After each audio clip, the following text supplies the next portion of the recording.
Okay. Since Cecilia, you're logged in, let me just ask a couple of questions. Can you hear me?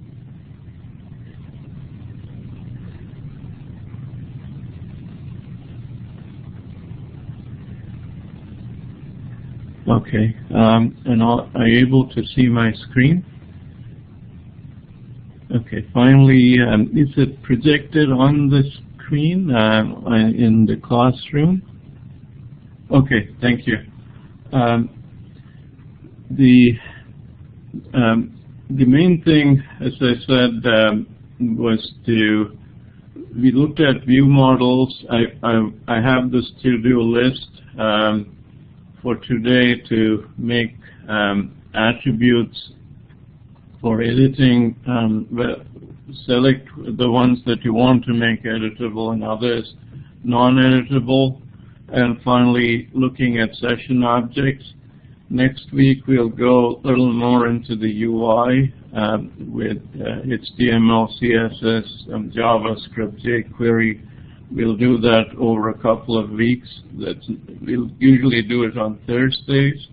As far as the group project, please continue with your unit tests for create, read, update, and delete, so that you pretty much have those running in green.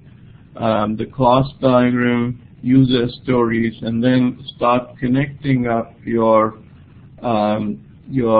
the methods that you've created with functioning unit tests to the UI.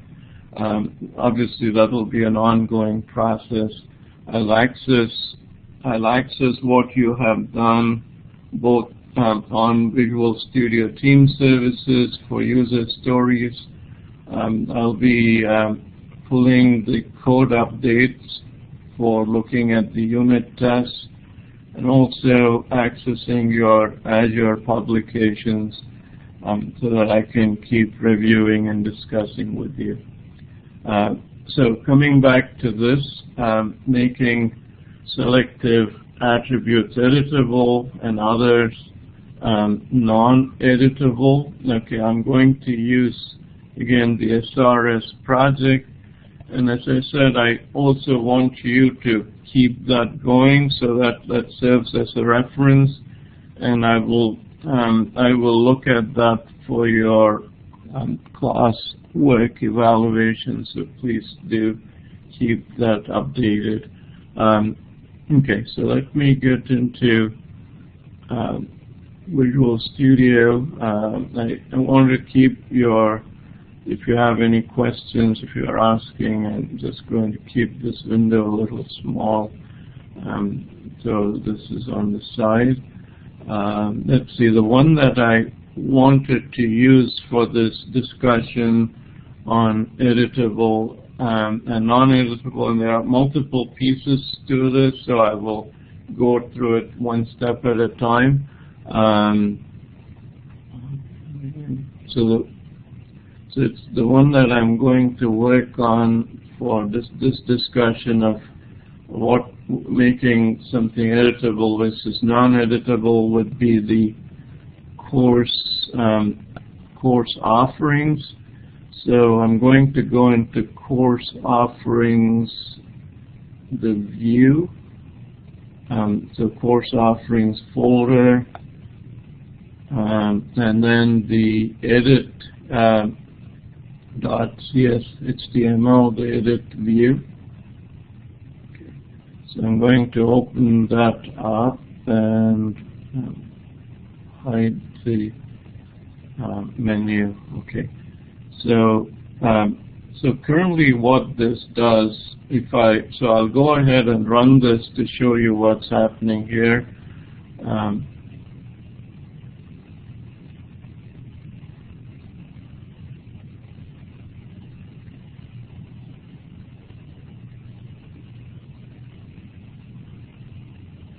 Okay, so if I go into course offerings,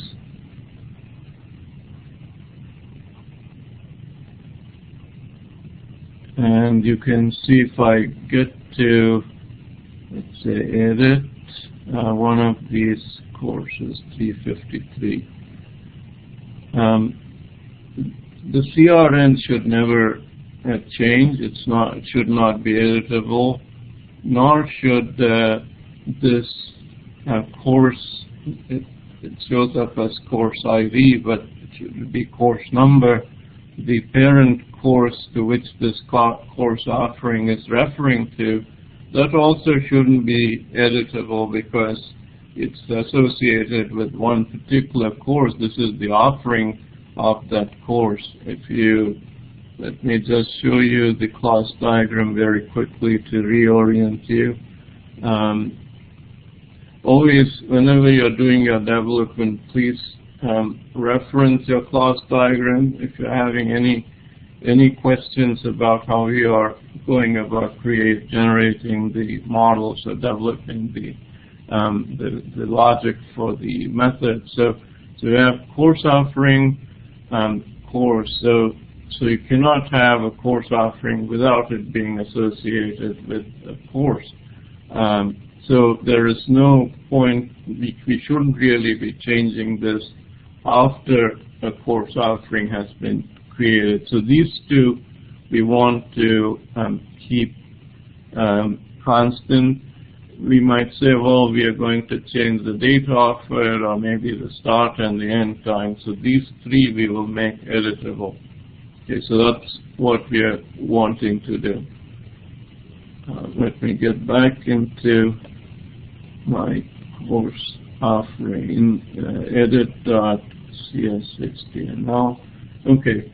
I also want you to make a note of this hidden for, so this doesn't show up in the view, but the course offering ID is the primary key for course offering, so it is sent behind the scenes as a hidden property.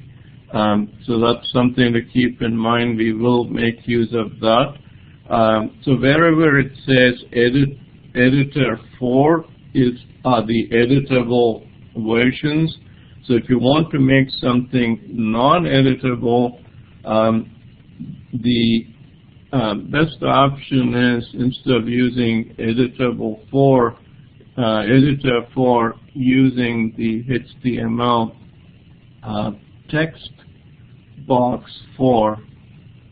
So if you use this text box for, and you can take whatever is inside, pretty much it is we are going to say, let's see, which ones will I change? Okay, I'm going to say we are getting the same model, the CRN, so that's going to remain the same. So I'll say model, this is the lambda expression to get at the model CRN value, which is what we want to get to display. But what I will change is in this the attributes that I'm specifying. So within the parentheses, the fifth parameter is whatever the model property, essentially the column value is. But then the next thing is whatever I want to set in terms of the HTML attributes. And I could say like it's going to be new, and it's not a new string, I just want it to be, let me see, it's new. I need to set this to, and it is the curly braces. I was just checking to see if it is. I'll just close this. So this opens and closes here. Text box for is a method, but this new uses the curly brace. So I want to say, where does it go to string? I don't want it to be a string. I just want it to be new with curly braces for whatever reason it is getting into that. Let me see if what I need to do to prevent that. Okay, so for some reason it was forcing that string in, so the text box 4 uses this parentheses. That's the regular method that you've always been used to. The first parameter is the lambda expression to get the CRN, and then comma. The second parameter is we are creating this new HTML attributes, and the two attributes that we are creating. One is the text box is a form of what Microsoft calls a form control. So if you want to use any styling, and we'll go a little more into cascading style sheets styling, but basically this is referencing a built-in CSS clause for styling called form control. Okay, so new within curly braces add clause form equals form control. You are assigning that clause, the CSS clause called form control for the styling, and then there's a second property within this. So one HTML attribute property is for form control. The second is there is a read-only property so the @ symbol followed by read-only, and we specify it as within quotes read-only. Okay, so this is what we need to include. The text box 4 instead of editor 4. So what I'm going to do is I can obviously remove this, and the validation is also not necessary. If you want to just use it as a reference, instead of deleting, you could comment it out. So I can go in here and comment this out, these two lines. And I can save this. If I were to run this now, debug start without debugging, I basically commented out the editor 4 and the validation message. The validation message is only necessary if there's an input required, so if the user is making a selection. We have made it non-editable. Okay, so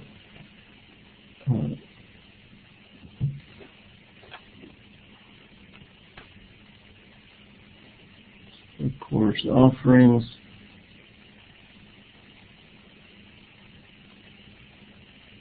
If I go into edit, you can see that this is no longer editable, the CRN.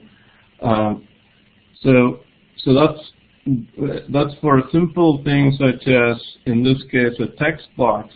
Now, what do you do with a drop-down list? This is a little more complex, and I wanted to go through this so that in case you are making changes to drop-down lists that are currently editable, to make them non-editable, what do you need to do? And it sort of also gives you a better sense of what's happening on the controller.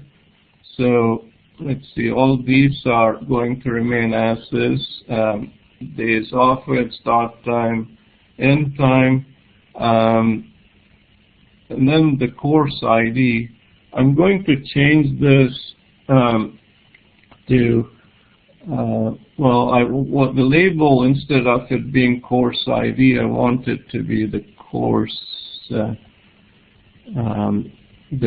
name. So I'm going to change this from model. So this entire thing becomes a little unwieldy. So what I'm going to do is, instead of using label 4, I'll say HTML dot label, and instead of going to the model to get at the column name, I'm just going to give it as a string. One thing that you should notice is if I use label 4, it will force me to get it from the model. If I say label, then I can enter the string myself. Okay. As far as the rest of it, I'm just going to say, so over here, if I get it from the model, then I have to say course ID and so on. So now let's move down to this. The only other thing that I want to bring in, so this is the name for the label. Obviously, this is what's going to be the name for the label.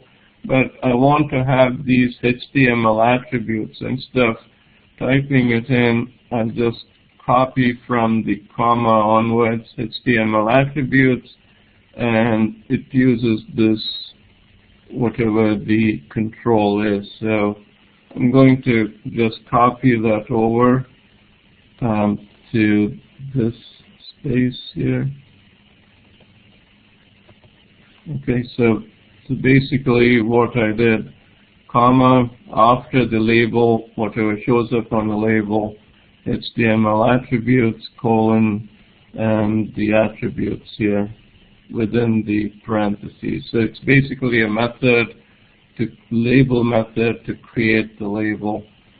This is, again, a little, like if you want to make some change to make the label name more meaningful rather than having it as course ID, I'm going to again comment this out for the label 4.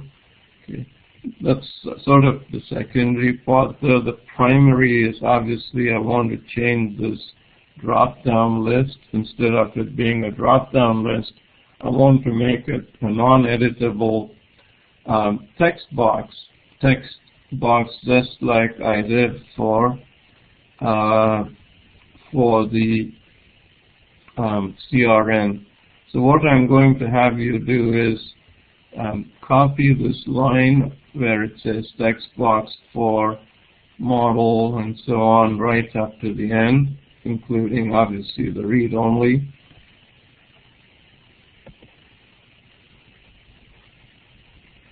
And instead of where it says editor for, not editor for the drop-down list, where is, yeah, this drop-down list. So instead of this, I want to create this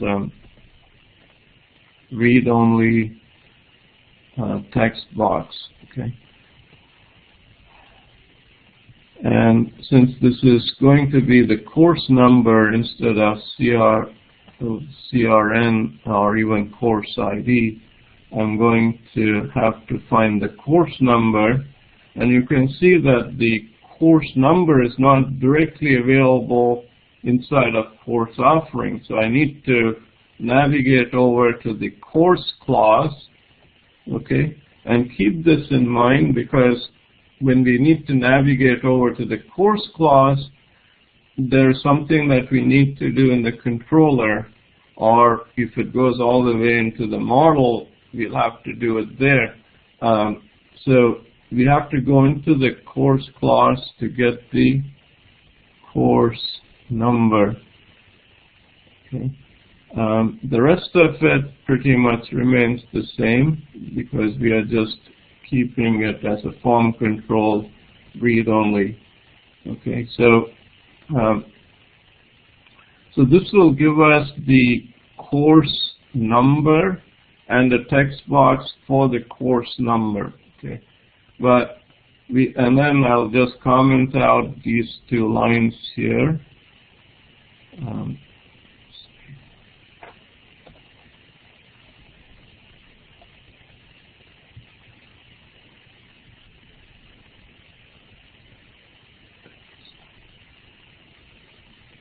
Okay, so I've commented this out.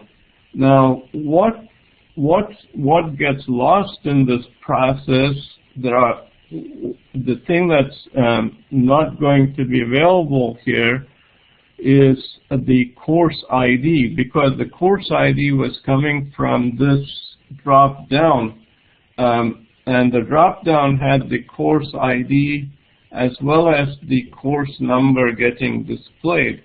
So once I took that out, I now need to send that ID back, and to be able to do that, I have to do it in some place. So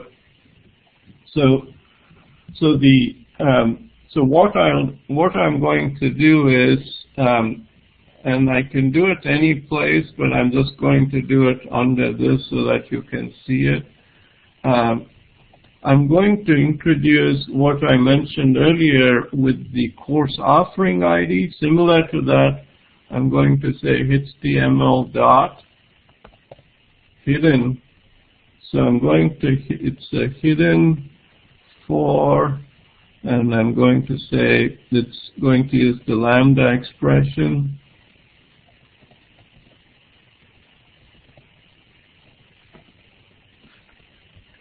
So basically I'm saying I'm sending this model's course ID in a hidden field. The other thing that I have to send over in a hidden field, which if you go in and if I were to edit the course offering, there is an extra column called available openings, and available openings will actually get deleted, or basically will come up as a null value. Maybe I should actually show it to you as to what happens. I don't have too much time, and so if you go into the course offerings controller, and I want to show you why available openings is important. So if you go to course offerings controller, and you look inside the, there are going to be two edit methods. One is going to be, so let's see, edit course offering. Okay. So this is the bind method here, where I'm binding the object. So it includes course offering ID, CRN, days offered, start time, end time, course ID. So now if I don't send in the available openings, it basically makes it, it's going to make it a null value. So what I need to do is two things. One is I need to add available openings here.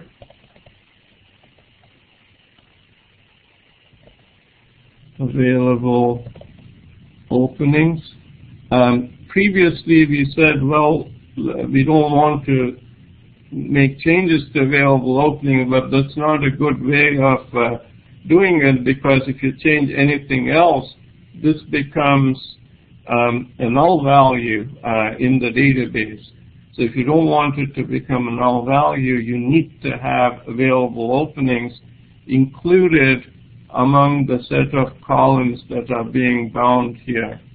Okay, so this is the edit method where we are binding all these values that are being sent in. Okay, and I need to go back to the view, okay, and where I have my, among my hidden, so the ones that I am just sending over, because I don't really have a column for available openings. I could obviously show it as a hidden text box. I'm sorry, as a non-editable text box. The second option is to send it over, if you don't want to make any changes and you don't want to show it, to send it over as a hidden field with available openings.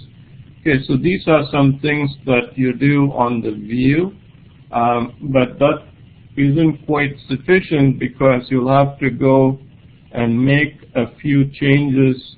I told you one change is this available openings, adding this on to the list to bind. Okay. Let me just make sure you're seeing this. Okay. Now the second thing that you have to change is where you have the first edit method. Okay, right here. This is what populates the edit view. Okay, so over here, and this is something that we have discussed earlier, we have to bring in the, in addition to course offerings, we said if you want anything from course, we have to include the course as well. When I try to use .include course with find, this gives an error. So the find doesn't work here. So instead, so this course offering, we cannot get it using the find. Instead, we need to, so I'm going to comment this out. Instead, we need to get it from using the where clause. So db dot course offerings dot. So what I'm doing here is, hopefully you're understanding it, I want to get the course object included, and the reason for wanting to do it is fairly simple, because I cannot get the course offering, the course number from just the course offering. I have to go to the course object associated with course offering to get the course number. And to be able to do that, I need to include the course clause. And unfortunately, as I said, you cannot use the find, or at least I wasn't able to. You can experiment with it. Instead, I'm using the where clause, where with the lambda expression co dot course ID, want it to be this ID over here. Okay, and in addition, I have to specify that this is the first object, because there's only one course offering object that I'm pulling at a time. Okay, so this is the first or default object that comes in. Okay, so hopefully this is clear as to why we need to add it. Whenever you want to display something on a form that has a column from an associated table rather than the main table itself, you have to do this include. Okay, so these are the main things that you have to change, and you obviously don't need the view bag now, because the so I could comment it out because I'm no longer using the view bag to create the drop-down list over here. Okay, so there are a few changes that I've done. So maybe, again, to make it clear, I'll go over this to make sure you are understanding. Let's see. The first thing is in the view to make something that's simple, like a text box, essentially a value that you're making changes to, like CRN. You can just change it from editor 4 to text box 4. If it is something that's a little more complex, like a drop down, then you have to do a little more work behind the scenes, including in the controller. And finally, you have to figure out whether you need to send any values in the hidden mode as hidden properties. Okay, so this comes over to the controller, and then you can. So if I were to run this now, this is the validation and so on. And once you have everything done here, we don't necessarily. Okay, so this comes in. So if I run this debug, start without debugging.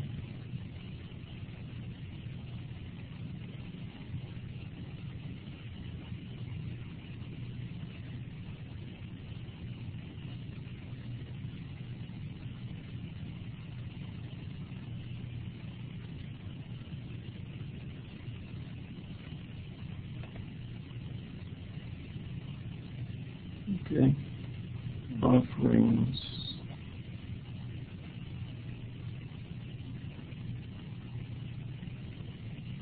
Okay, you can see that only these three are editable. So if I were to change this from Monday, Wednesday, Friday to Monday, Wednesday, and change this to 45, save it. Okay, so now it gets updated. Okay, I went through several pieces. Let me just check with you to see, did you follow? Any questions?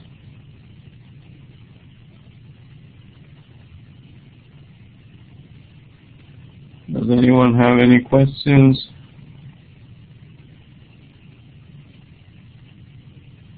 Okay.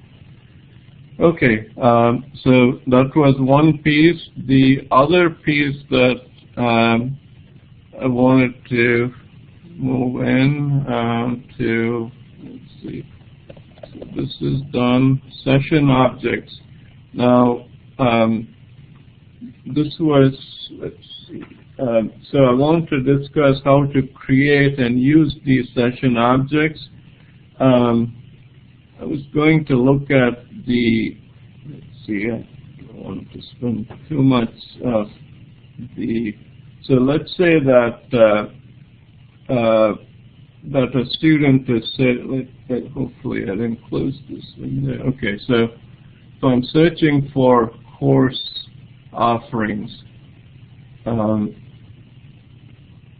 So what I want to do is, instead of currently, if a student wants to register for a course, they have to go to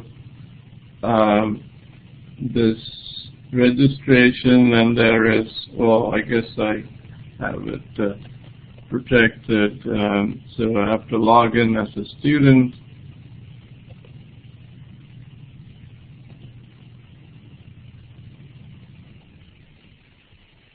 Okay. So there is my registration.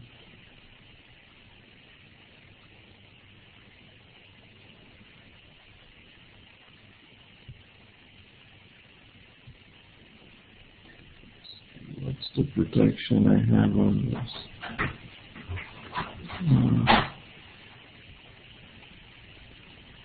Course registrations controller. Okay.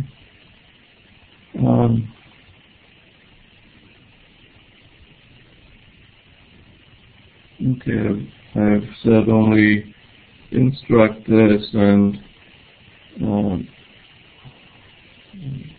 the advisors can access it. I'm going to remove that because the only way that currently somebody can, a student can, or anyone can add to a registration is to come to this, and then let's see, I removed it.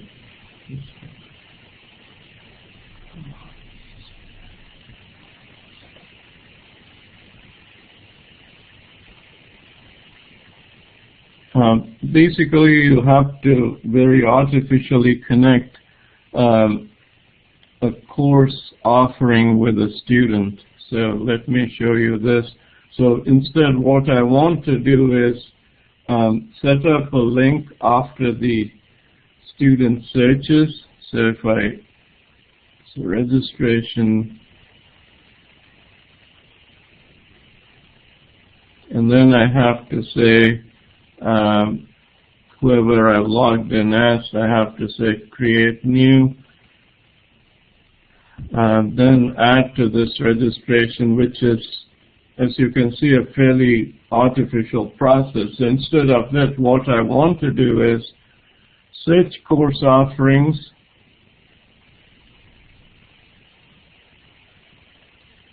and then when I search, I want to have an option here that allows me to register for a course. I should really remove all of this when I'm doing a search. The student shouldn't obviously be editing this information. So we'll see how we can remove this and instead put a link which says register for a course.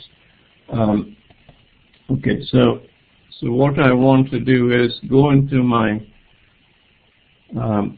search result, and we did this a long time ago, search course offering result. It's under course offering. Okay. So this result, it's displaying all of this, and I don't want to, I can keep this create just for now so that there is an option of creating, well, I don't really want to create an offering, so maybe I'll just, so this is create a new offering. I don't want to be able to do that from a search. I'll remove that, and I'll also remove, like right here, you can see that we have the options to edit details and delete. So instead, and I'm just going to use the first one to copy paste for my registration. You can see at the end of it there is like a separator here. I'll leave that out. Add this in. And I'm going to remove the other three because I don't want to have, this was obviously auto-generated, and I'm going to get rid of this. So what I want to show as my link here is, I want to allow, I'll say this title is register for course. That is the title of the link. The second parameter is going to be, I want to register a student. So this is going to be my method name. I'm going to call it register student. Okay. My third parameter is going to be the controller, which is course registrations. Okay. So what I'm doing here is this is all happening in the search course offering result. I'm setting up a link instead of the edit, delete, edit, delete, and details links. I'm setting up a link to register for a course after doing a search. Okay, so this is the link name. I just copied and pasted the action link. So HTML.action link is the method. Register for a course is the label that shows up on the link. Register student is the name of a method. I need to create this method. Course registrations is the name of the controller. And then this new ID equals item.courseOfferingID. This is the value that gets sent over to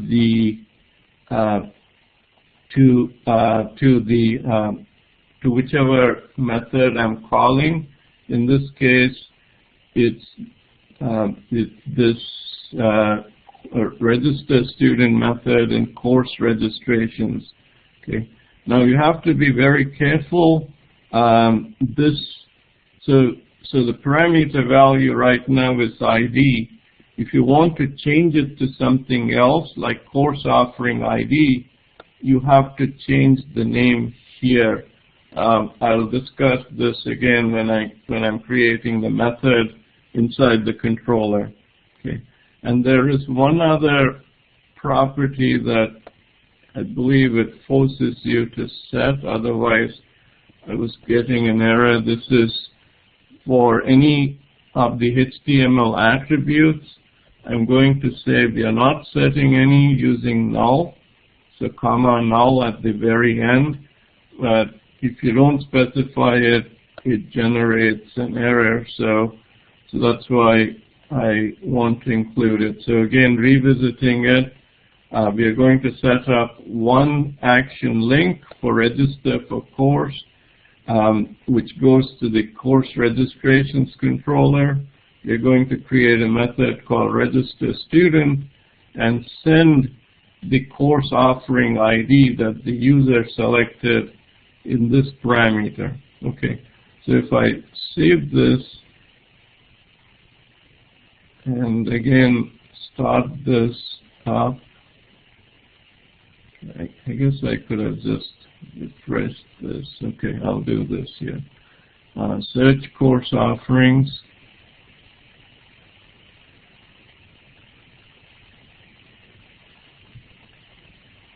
Okay, you can see the change that's happened here. Okay, so before I proceed to whatever changes I need to make on the controller, let me ask, are there any questions, anything?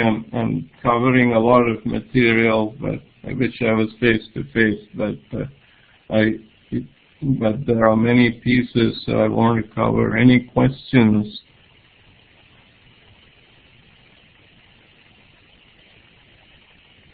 Okay. Okay, so this is on the view. So the next thing I want to do is to go to course registrations, the controller, and I'm going to create, I called it register student. So I'm going to create a method called register student, and I'm going to put it just above where I create the, so this method here, I'm going to create a method which I'll just call register student.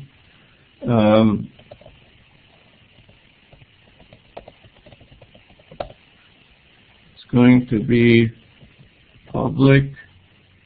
It's going to return an action result. I'm not calling it a view result because it might be a redirection to another URL. So I'm calling it an action result. And then as far as the parameters are concerned, remember I said that from the view we are getting the ID, okay? This is the ID value of whatever course offering the student selected to register. So if you are going with the default, then this is going to be, it's a nullable integer, and it has to be called ID. So that's the only way the two will connect. And within this, this is where I'm going to bring in the session variable. The way you set up a session variable is very simple. Session, square brackets, I'm going to call this course offering ID. I'm going to set it to whatever value is sent into this method from the view. Okay, and then I'm going to say course. I'm going to create a course registration object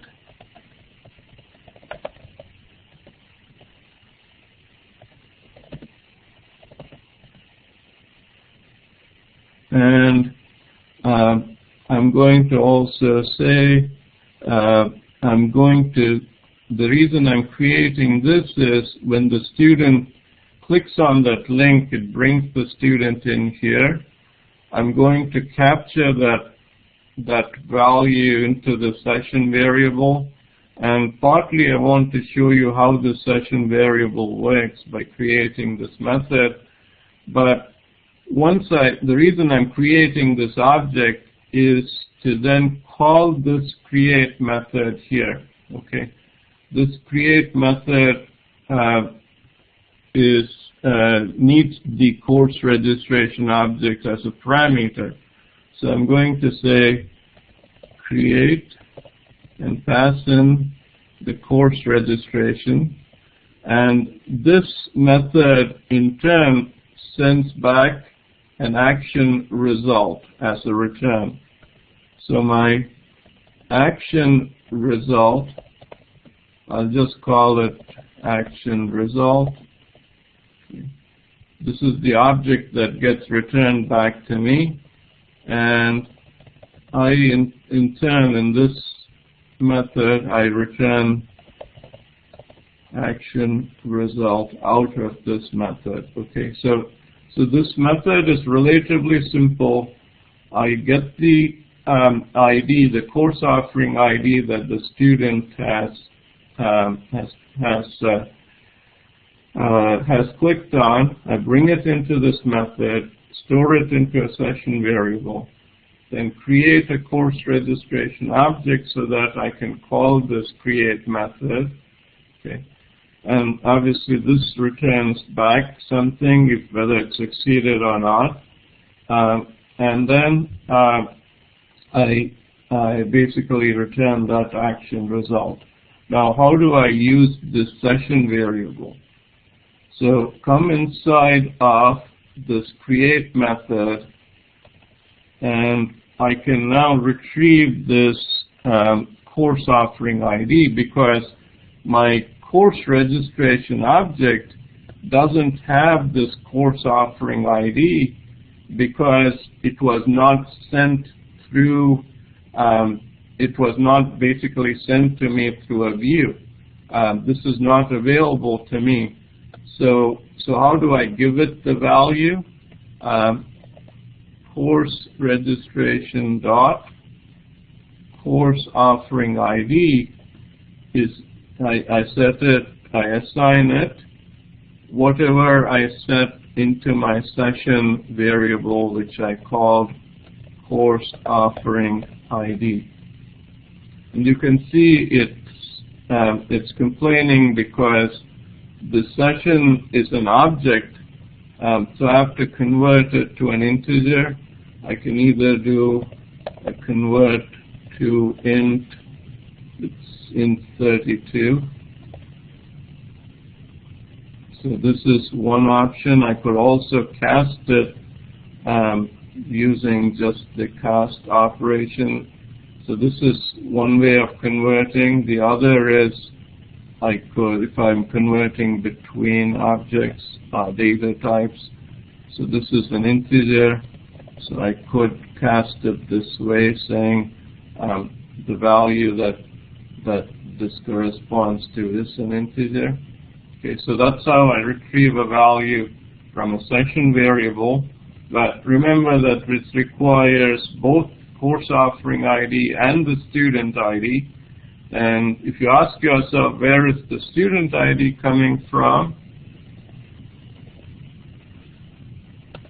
This is when the student logs in. So I can say user dot identity dot get user ID. So this will get me the user ID of the user who is logged in. I can obviously enforce some more constraints, role-based constraints, to force this to be just get it from to have the access only after logging in. Okay, so for now I'm just going to make sure I'm logged in as a student so that this is functional. So then the model state is checked, so that is there as course offering ID, student ID. If the model is valid, it's going to come in here, do the course registration by calling the method that we were working on, register student in course, and then it returns. Okay, so all of this is done. Okay, so these other things I will leave as is.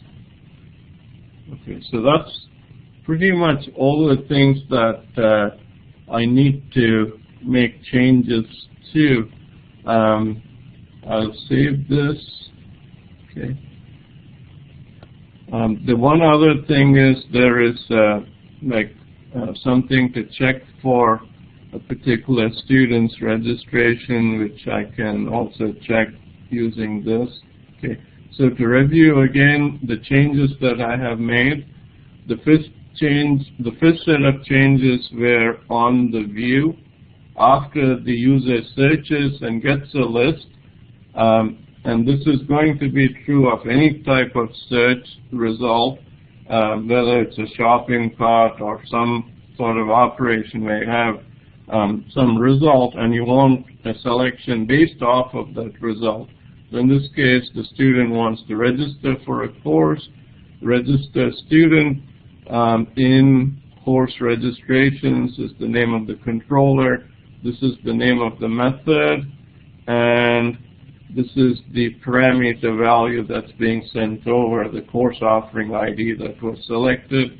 So I have to make sure that my method here that I created is the same name, register student, and takes the parameter, which is an nullable integer here. Okay, so if all of this works, I'll just put a breakpoint here to make sure that it is coming into this and storing the session ID. And then I'm calling course registration, so it should come in here, and to see if I'm retrieving the session ID value. So the session value will be accessible anywhere across any of the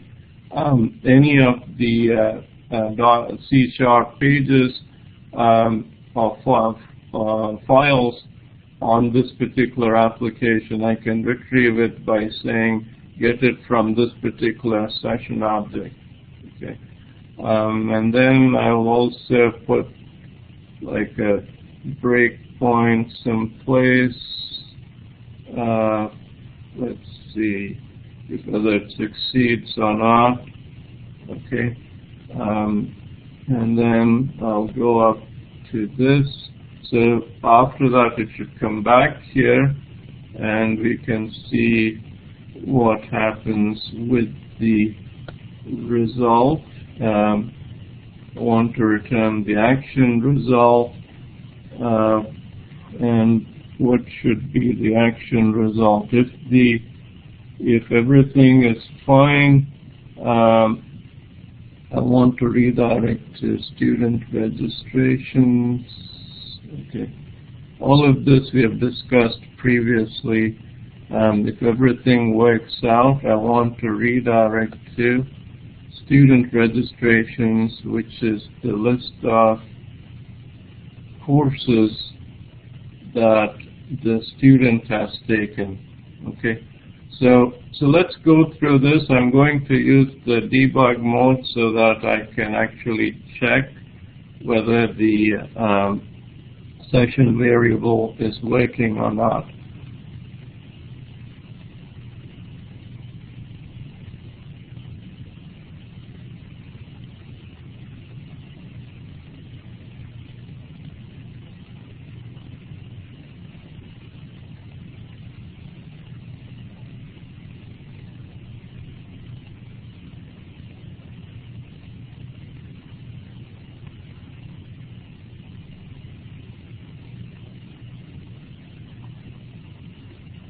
Okay, I'm going to go into search course offerings. Just search for all the. Okay, so now I'll go to this register for course. I have to be logged in here as a student, so it retains the login unless I create the. So here I will select 353, register for course. Okay, so it came inside. Let me close this out.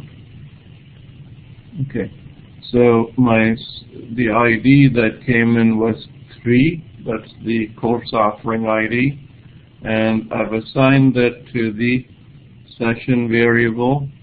You can see that there's only one session variable. The key value is, you can sort of drill down into it, course offering ID, and the course offering, this is the key, and then the value is going to be, you can sort of go in and drill down and find that as well. Okay, so we got that, and if I continue with my debugging, okay, I've come into the create method here. Okay, and what did we say? We said we are retrieving the course offering ID from the session variable. You can see that it's been retrieved. Value is 3. And then I'm getting the student ID. And the model is valid because I gave both the foreign key values, course offering, and student ID. Okay. And if I continue on, okay, so it's come back as true, which means it's going to redirect to student registrations. Okay, and if I continue on, it's saying, okay, return the action result, okay, which is to redirect to student registrations, which basically brings us to this screen, which tells you that the student was just registered in this. Okay, so that's pretty much it. It's what we have done now is to connect the search for the course offerings with the so basically we did a search for the courses, and then if I were to choose some other course, register for this course, 450, it brings me in. The course offering ID in this case is going to be something different too. If I continue on, gets the course offering ID from the session. Okay. If it's true, it's going to just redirect basically to where I can see the student register. Okay.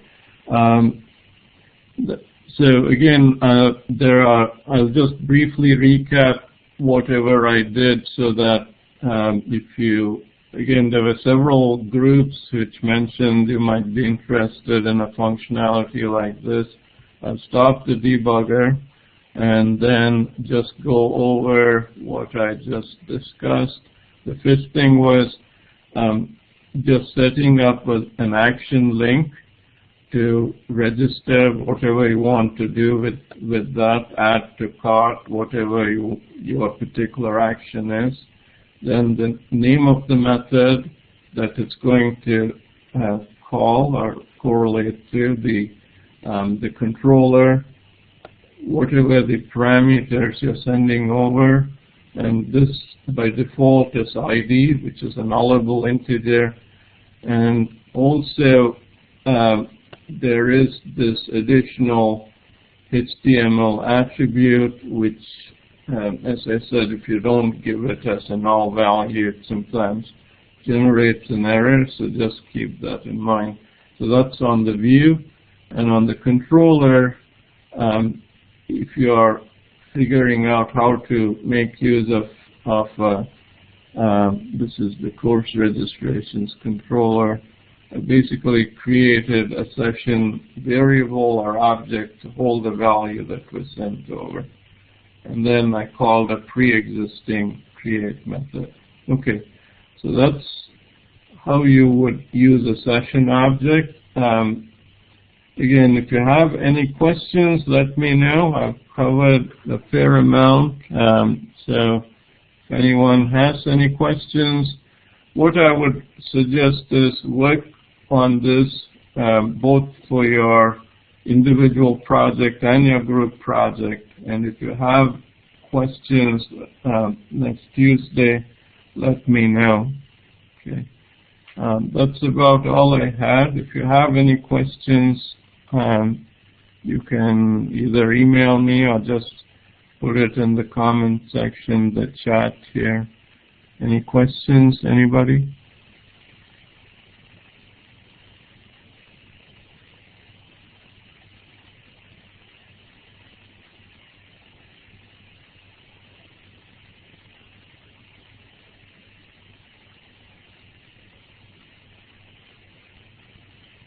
Okay. Okay, as I said, please work on this for your individual projects. Once you make the changes, push it onto Visual Studio Team Services, just to make sure you understand this. And then I know that some groups, I think Group 1, trying to think of the groups which discussed this with me, Group 1. But this gives you a workflow which will otherwise not be there. Otherwise, it becomes a very artificial user interface. So please apply this where it's obviously applicable, and make it a more user-friendly interface. Okay, that's about it. Next week, as I said, next Thursday, I'll move into this. If you have any other functionalities on your project that you want to discuss in class, let me know. One thing that Stella mentioned was, so I'll put this as 5, storing.